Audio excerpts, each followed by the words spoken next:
All right. Thanks, Jamie. Thanks.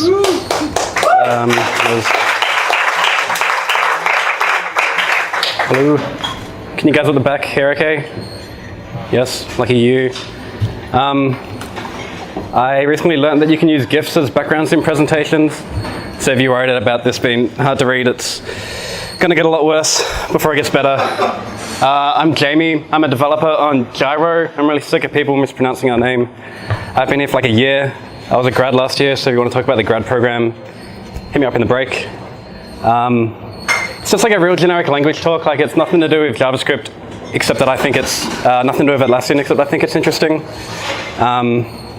It's interesting as a core part of the language, and kind of, I don't know, we know how to use it intuitively like 90% of the time, and then when it doesn't do what we want, we just kind of stare at it, like this guy stares at his shoes, like he just has no idea what's going on. Is that not? Yeah? Really okay, what's going on? Did you miss all the, I was wondering why no one was laughing. You just didn't hear. Anyway, so like, what was I saying? Yeah, we know how to use it intuitively, and then when it doesn't, sometimes it just doesn't do what we want. Don't really know why. Here are the common misconceptions, most of which I've had myself. Some people say it refers to like the object that a function is used within. So if you define an object like that with a function inside it, then this is going to be the object, which is wrong. It might seem to be true sometimes, but it's wrong. And then when that doesn't work, people will be like, you've used it wrong, you're only meant to use it for object-oriented, quote-unquote, style JavaScript. It's the instance of the class, which again might appear to be true like sometimes, but it's wrong. I've heard people say it somehow refers to like the function. I'm not really sure what that means or what the implications are, but it's wrong. And I have a mate who's a backend developer. I asked him over lunch last week what he thought this meant in JavaScript. What he told me was that this was an anagram of shit.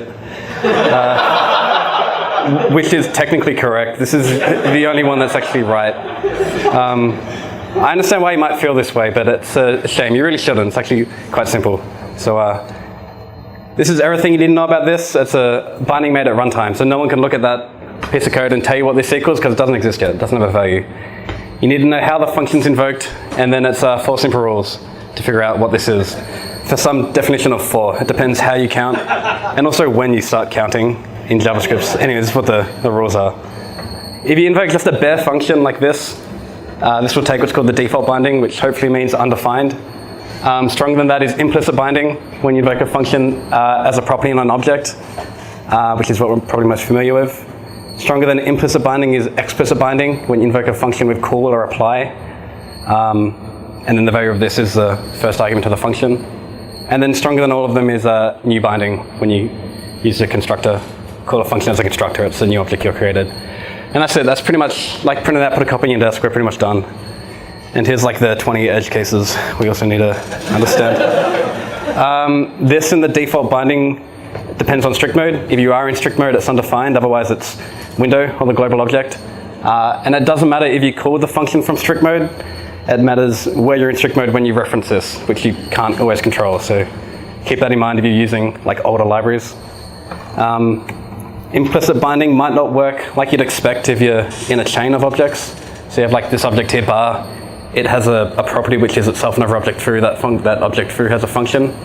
And if you call that function from bar, this is going to be through, the last object in the chain, which I'm not sure if that's what you would expect, but that's what happens. You can override implicit binding with explicit binding. So this doesn't always have to be that object. We can sort of like take that function from through and then invoke it with around this, which has less practical applications, but it's kind of good to know. And then I just need to vamp for a bit while this GIF loops, because I think it's funny. If you read the MDN page for set timeout, there's a whole section called the this problem, where it just talks about the mistake that I think literally every single JavaScript developer has made when they were learning, which is obviously when you pass a function as a reference and lose your implicit context. So if you think about how something like set timeout works, and this is nothing else like set timeout works, but it takes a function as an argument, and then after some period of time invokes it. So obviously it has no way of knowing that you intended it to have that implicit binding, and it's just going to take the default binding, which might not work like you'd expect. So the way to fix that, as I'm sure most of you know, is with what most people call hard binding, where you create a new function, and all it does is invoke your old function, but you get to control what this is. And then you can pass it around and invoke it however you want. It doesn't matter. This is always going to be what you want. And that's great. That's so great. That's pretty much exactly what function prototype bind does. Just returns a new function, but with a hard-coded this. Although function prototype bind has one important caveat. I wonder if anyone knows what it is off the top of their head without reading the docs. Anyone? What? Creates a new function. Creates a new function, yeah. But I don't know. I mentioned earlier that new binding was stronger than explicit binding, and by extension hard binding. So like what happens if you bind a function then call it with new? Like we have this function here, entity, all it should do is set the ID of some object equal to I am new entity, and then we bind it with that object. And when we invoke it, we'd expect it to just mutate that object. And if you call it without new, that's exactly what happens. But when you call it with new, like somehow you get a new object back and the original object didn't change, which might be weird based on like this naive polyfill. And you might be like, well, new is a bit magic, and new is a little bit magic. But in this case, it's actually bind that's magic. Function prototype bind explicitly allows itself to be overridden by new, which has one use that I know of. Does anyone know what that is? Anyway, you can partially apply constructor functions, which is kind of cool, I guess. Right? Anyway, I think that's it is cool. I think that's actually everything about this. That should be the only reaction, not the vacuum or whatever. Do you give me a time thing yet? I'm good. Yeah, you're good. Sweet. So like I'm an old fogey. All the examples are like deprecated ES5. I only write like stage 0, like ES 2020, which doesn't matter anymore. There's a lot of new features and newer versions of the language that they don't make this redundant, but we can kind of get away with knowing less.